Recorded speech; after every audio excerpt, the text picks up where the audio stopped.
This is about gain staging on console 1. I have the console 1 Mkii and the console 1 fader system. I searched for this information when I first bought it about gain staging on this, and I just couldn't find anything about it. All I could find was integration with other DAWs and stuff, but I couldn't find some basic tutorials about gain staging. So after a couple of years using it, I started to practice mixing on this, and I just got the workflow on it, and I developed, like, let's say, my own gain staging on this, okay, which is really great. But there's something we need to understand about this console 1. The first reason for gain staging with console 1 system is first to get the optimal level signal for the processes to work really nice and do whatever you want. The second is to control the output level so you can have some headroom in your faders when your fader hits the 0 dB full scale. And the third reason why gain staging is really important is that if you do this, your faders would be around the 0 dB and will allow you to have more control on your automation and volumes, and you will not be like in a critical position like this or that. So you can control the position of your faders, and it's just a matter of saying it, with the output of the plugin. Okay, we have 3 gain stages, okay, which is the input, the output of the plugin, and the DAW out, which is actually your fader in your DAW. You name it. It could be Reaper, it could be Studio One, or it could be Pro Tools or whatever. Now, if we get into the manual of the Softtube Console 1 system, we get into the input section here, and it says a really important thing. It says that in most cases, it's a good idea to adjust the level so the signal peak is between -12 and -6 dB full scale. Okay, I'm going to choose my kick drum. Okay, so what I'm going to do is get the loudest part of the kick drum. In this case, is a really heavy drum. I'm just going to press play. Okay, and then if we go to the other screen, we see here in the meters also, we can see the meters right here, and my peaks are a little up, yeah, really close to 0. Okay, so the thing is that it's easier to see it on a screen because it has this, the peaks has some kind of hold, so you can see it here. So, well, this is not the desired, the optimal level for the console 1. So I'm just going to drive my input gain really low. And the thing is, you don't have to listen to anything here. You just need to go to the meters. Okay. So I'm gonna go low, 3 dBs. There's a -12. Let me press play again. Okay, in the middle, just in the middle of -12 and -6. That's okay. That's touching -6. Yeah, I think that's quite optimal. But I'm gonna turn it a little lower. Okay, let's say -4 dBs.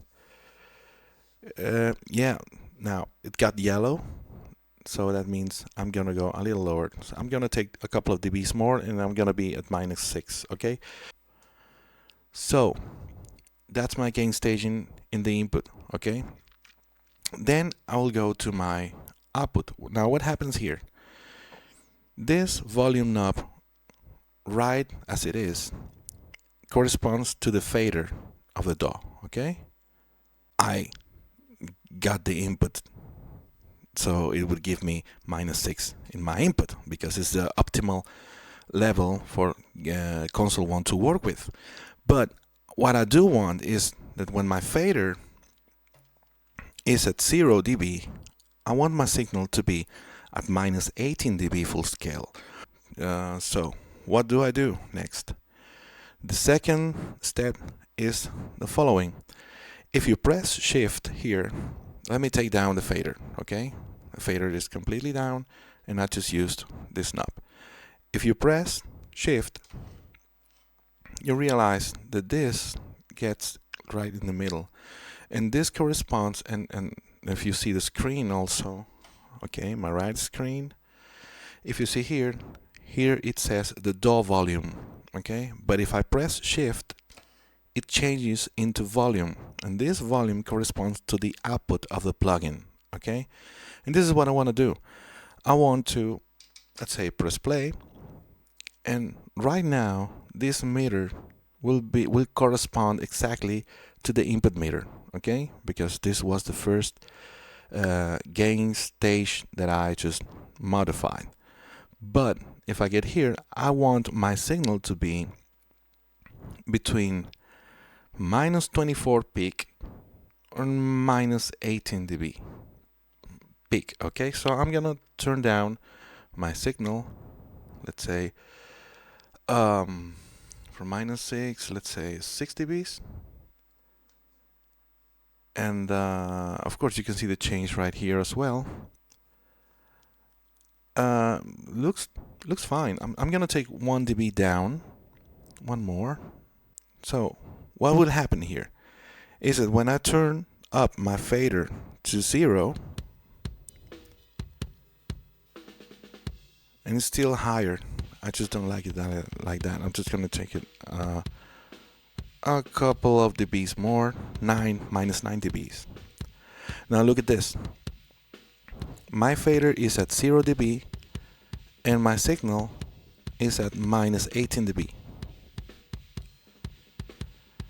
Okay, so that's really cool, because that gives me some headroom. Okay, and we gotta understand that we will EQ, probably will compress, and we have some saturation here in this section, okay, which is the drive section, and that generally turns up the volume of the signal.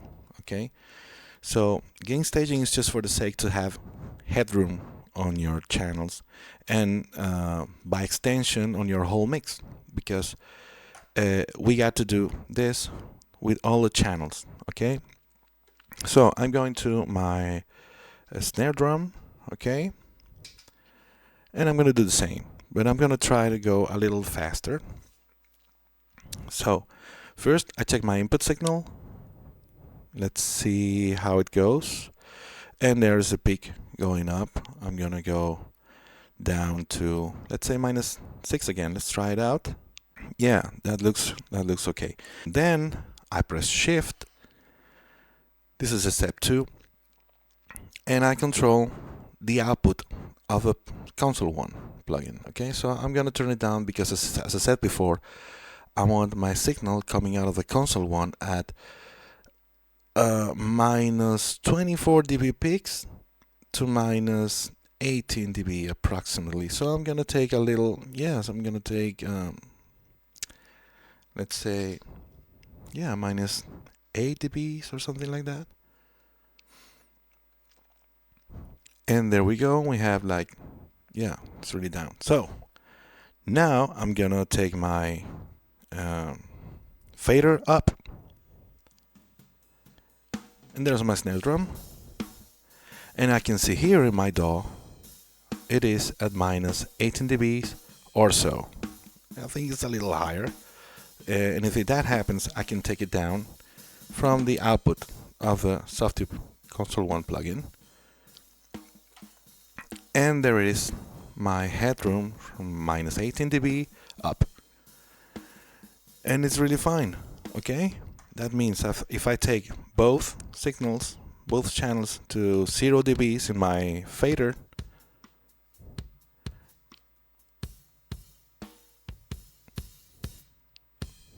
I still have a really nice headroom. Okay, so this will have to be repeated on every channel. Okay, that means you have to check out your toms, your toms, floor toms, overheads, and right here I can see the input it's kind of okay. -6 is hidden yellow, and you have to think that you have to take care of your bass guitars, you have to take care of your bass, you have to take care of your keyboard, synthesizers, percussion, vocals, and it's just, yeah, this couple of numbers, -6 to -12 on the input, -24 to -18 dBs in the output, and you'll be safe here. You know, your fader will your fader will be at 0, and your signal will be at -18 dB full scale. So the idea here is that when you turn every channel to 0 dB, you will have in your master bus some headroom to work in your mix, okay, for mix bus processing and stuff. And of course, this is just the gain staging process, because when I turn up my mix, I don't go to the 0 dB. I go a little lower, okay? I go to, I don't know, my signal will be around -25 dB full scale at the start, and I turn up my monitor levels so I can listen right. Uh, why so low? Because you need to take into consideration, as I said before, processing. That by itself turns up the level of the signal. Another thing I wanted to talk about is the positions of the faders. What I'm saying here is that I like my mix to be around the 0 dB, okay? Just around here, just to say an example. If you move a little here, you probably will be moving like, let's say, here will be like 0.5 dB, 0.3 dBs if you touch this like that, okay? But if you're down here, because your output in your soft-tip console one is too high, you will probably be like down here to just to avoid um, getting your mix bus into clipping. Your faders will be really down. So the problem with this is that if you move just a little, you'll be moving like 2 dBs or so. This is a good range to work with automation, volume control. Not down here, because as I said before, if you move just a touch, you'll be uh, out of control with 4 dBs, 3 dBs, and that's it's not cool. Okay. Any comment or suggestion or whatever you like to say, write it down in the comments below. And I hope this video is useful for you. Okay. So goodbye.